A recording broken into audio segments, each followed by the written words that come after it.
चोली छाप जिंदाबाद जिंदाबाद जिंदाबाद। चोली छाप जिंदाबाद जिंदाबाद जिंदाबाद।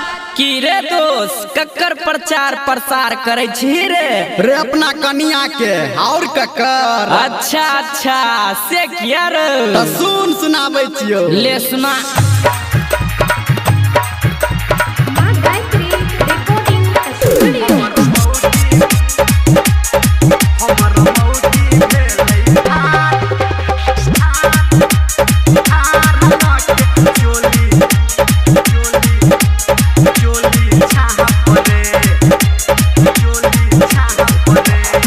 मांगा वोट दो के नोट। अच्छा तो अपने आप रे मांगा वोट दो के नोट ई तो अपने आप रे। हमर मौगी की बात ना हमर कनिया। अच्छा हमर मौगी भेलै ठाढ़ के चोली छाप रे। हमर मौगी भेलै ठाढ़ के चोली छाप रे। हमर कनिया भेलै ठाढ़ के चोली छाप रे। जिताई दिहो ए भैया एकदम भाई।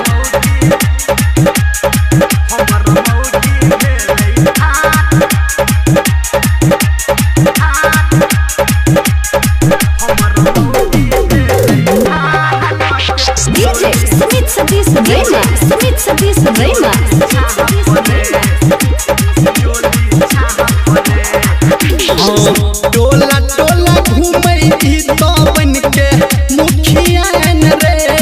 आ सबके छोड़ा दे ई बेर सुन पाइन रे।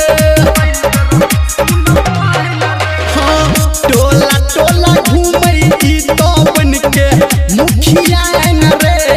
आ सबके छोड़ा दे ई बेर सुन पाइन रे। एकर भैया छै विधायक एकर पुलिस बाप रे। कौन थाना में रे? हमर मौगी अच्छा हमर कनिया। बुझलिए हमर मौगी भेलै ठाढ़ के चोली छाप रे। हमर कनिया भेलै ठाढ़ के चोली छाप रे। हमर मौगी भेलै ठाढ़ के चोली छाप रे। जिताई दिहे रे दोस्त।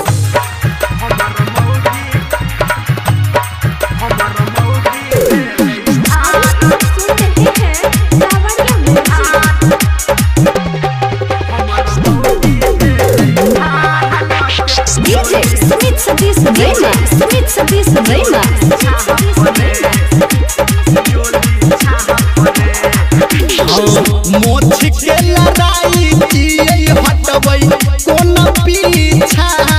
आ कोनिया के हमर सुना बड़ छै रे पीछा। रे दोस्त टेंशन नहीं ले। मोछ के लड़ाई हटबै कोन पीछा। आ कोनिया के हमर सुने बड़ छै रे इच्छा।